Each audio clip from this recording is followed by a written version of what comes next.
Assalamu alaikum, hurmatly mekендештер. Жалпы биздин каналдын көрүүчүлөрү жана кат алуучулары көңүл буруңуздар. Бишкек шаарынын батыш тарабы Вайнантоновка айылынан сатыла турган үй бар. Дарегел мен силерге ушул чоң жолдон түшүндүрүп берейин. Бул Бишкектен Сокулук тарапка бара турган жол. Бишкек шаарынан чыгып сиздер Сокулук деген жазуудан өткөнүңүздөрдөн кийин Новопавловка айыл өкмөтү. Мына ушул Новопавловка айыл өкмөтүндө Вайнантоновка айылынан сатыла турган үй бар. Дал мына ушул көрүп турган Азия дүкөнү бул Токтогул көчөсү менен кесилишет. Дал мына ушул Ден Саяпина көчөсү менен Токтогул көчөсүнүн кесилиши.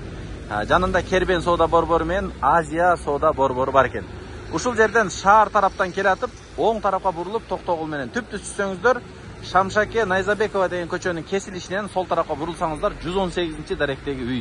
Эки кис менен барсаңыздар түптүз үйдүн астына чейин барат экенсиздер. Мындан ары өтсөңүздөр Вайнантоновка айылы бүтөт. Анан машина базардан кийин нар жагы Сокулук, Беловодский тараптарга өтөсүздөр. Эгер бул тараптан келсеңиздер, машина базардан өткөндөн кийин Вайнантоновкага кирип, Токтогул көчөсүнөн сол тарапка бурулуп киресиздер. Урматтуу мекендештер, мен сатыла турган үйгө жетип келдим. Бул Шамшаке көчөсү, Шамшаке Найзабекова деген көчө. Дал мына ушул үй сатылат. Участогу болсо 5 соток чыгат экен. Бул болсо бул үйдүн артындагы көчө жанакы чоң профсоюзный Бишкек шаарындагы жибек жолунун уландысы болуп калат. Дал ошо Кудай берген базары бүткөн жерден токтогон. Андан бери азыр бул жакта трасса ачык экен, жолду дагы жасоо пландалууда экен. Учурда ушул үй сатылат.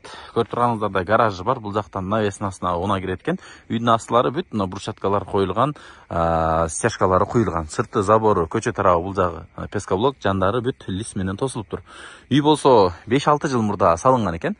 Толугу менен шарты бар. Көчөлөрү кенен, жакшы. Азыр мына ушул көчөдөн эле сиздер түптүз келесиздер. Токтогул көчөсү менен эле түптүз келсеңиздер, Шамшаке Найзабекова 118 десеңиздер, эки кистен түптүз таап келет экенсиздер. Суу свети бар. Үй толугу менен бүткөн.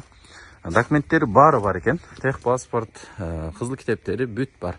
Бул жерде мынакей 2-3 унага навес сонун кылып салып коюптур. Бул жагында болсо гараж. Иштери полный бүткөн. Кыскасы гаражды мындай сонун кылып жасап коюптур. Жанында дагы жайкы комнаталар дагы бар. Киргениңиздерде мынакей күнгөй тарабына мынтип бак дарактарды отургузуп сонун кылып жасап коюптур. Бул жер эми огород болуп эсептелет экен. Ал эми тетик жерде дагы калетка турат, эшик, кичинекей эшик. Аны ачып чыксаңыздар, нар жагы уже профсоюзный көчө. Мындайча айтканда, профсоюзный көчөсүнө дагы биринчи линия болуп калат экен бул үй. Бул жактары брусчаткалар бүтүптүр, мынакей. Азыр эми силерге кирип биринчи үйдү көрсөтөбүз. Үй жалпы 100 метр квадрат, жилой. 10го 11 деп айтты. Үйдүн астылардан бүт мынтип навестер тосулган, чырактары бүт коюлган. Бул жактарында мынакей жаан чачын кар тийбейт экен. Стяжкалар бүт койгон. Кыскасы кирип эле жашай берет аны үй. Үйдүн ичин аябай кенен кылган. Жаш балдарга ойногонго, конок тосконго, башкага аябай сонун шарт кылып койгон. Ичинде толук шарты бар. Суу свети, душ, туалет бүт бар экен. Отопление менен жылыйт экен. Үйдүн ичи өтө жылуу. Мынакей. Бул жерден кирет экенбиз. Бисмилла деп силерге үйдү кирип көрсөтөп берейин планировкасына. Бул жагында болсо дагы майда чүйдө койгонго кичинекей навес дагы бар экен. Бисмилла дейли. Үйгө киргениңиздерде мынакей. Бул жери болсо прихожка. Прихожкадан өтсөңүздөр, бул жери мынакей кафелдер коюлган. Сол тарабында бир эшик, бул жагында болсо мынакей санузулдери. Раковинасы, күзгүсү, бул жагында туалет, душтарына чейин коюлуптур. Бүт ошентип бүткөн. Кыскасы бүт шарты бар үйдүн ичинде. Бунун тушундагы эшиктен болсо кирсеңиздер, бул жагы болсо мынакей топка. От жага турган жери. Бул жагында электрический дагы отту үйдү жылытса болот экен. Аристон коюлган. Азыр үйдүн ичи аябай сонун жылуу, кыскасы комфорт экен. Жып жылуу. Эң жакшы үй бул кышта жакшы жылыган үй дейт. Ошондуктан жылуу үй аябай жакшы. Мынакей үйгө кирсеңиздер, бул жери эки чоң бөлмө болуп, бири зал болуп салынган экен. Ал эми экинчиси болсо бул жагы мынакей кухня. Бүт кухонный гарнитур, мебелдер баары калат деп айтты. Айнектерине бүт темир торлору коюлган. Үй башкача стилде жасалыптыр, мындай баягындай өзгөчө стилде. Терезелери чоң, бул болсо мына үйдүн астындагы очок, мына ушул балдар ойной турган аянтчаларды карап тура турган тарабы. Үйгө кире бериш тарабы мына ошондой көрүнөт. Бүт мебели, бытовой техникасы баары калат деп айтышты. Паровой отопление, үй жылуу, асты бүт паркет. Мына жерде зал, холл, кухняны чогуу кылып, студийный кылып жасалган экен. Бул жагында кондиционерлери, мынакей бул жер чоң зал. Бул жагында болсо эки бөлмө бар экен. Биринчи бөлмөсү бул ата-энелердин уктоочу бөлмөсү, мынакей родительский спальный бөлмөсү. Бул жагында шкафтары, ушундай кылып бөлмөлөр дагы кенен салынган. Бул бир аз чоңураак, детский бөлмөсү болсо бир аз кичинерээк. Азыр эми сиздерге жаш балдардын уктай турган бөлмөсүн дагы бир сыйра көрсөтөйүн. Анан сыртка чыгып кошумча курулуштарды көрсөтөбүз. Бул бөлмө болсо жаш балдардын уктоочу бөлмөсү, мынакей 3 балага ылайыктуу мындай кроваттарды жасап бүтүрүп коюптур. Паровое отопление, бул жагында шкафтары, бөлмө бир 3,5га 3 чыккан бөлмө. Сонун бул жакта мынакей сабак жазганга парталарына чейин бар экен. Айнектерине шторкалар коюлган. Мына ушундай. Бул жактары бүт кирпич, сырты утепление, пеноплекс, плотный пеноплекс менен болгон экен. Мынакей залды кенендигин караңыздар. Стол койсоңуздар да болот. Же болбосо мына бурчунда бир бөлмө кылып туруп, бөлсөңүздөр дагы болот экен. Эми сыртка чыгып сиздерге кошумча курулуштарды дагы көрсөтөйүн. Анан баасын айтайын. Жердин аянтын сиздерге дагы бир жолу эскертип кетейин. Жер 5 соток жерде жайгашкан. Аябай сонун жерде, үй күнгөй тарапка карап салынган. Үйдүн асты мынакей дайым кургак болот. Бул жакта болсо мынакей навес, бул жерден суу чыгат экен. Дайым насос менен үйдүн ичине таза суу тартылып турат. Бурчунда болсо сырткы даратканасы.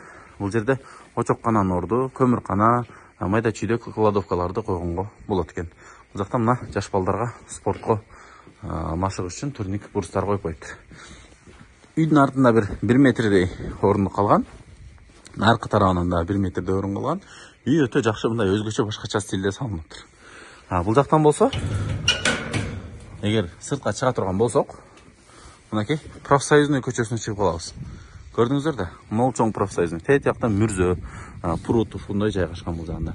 Бул жактан болсо мынакей Бишкек шаары тараптан профсоюзный көчөсү бүтсө, эртең чоң магистраль трассасы ушул жерден өтөт. Сиздерге түшүнүктүү болуш үчүн мына үйдүн сыртынан дагы көрсөтүп атам. Бул профсоюзныйга биринчи линия болуп калат. Ал эми юридикалык адреси Шамшаке Найзабекова көчөсүнө карап калат экен.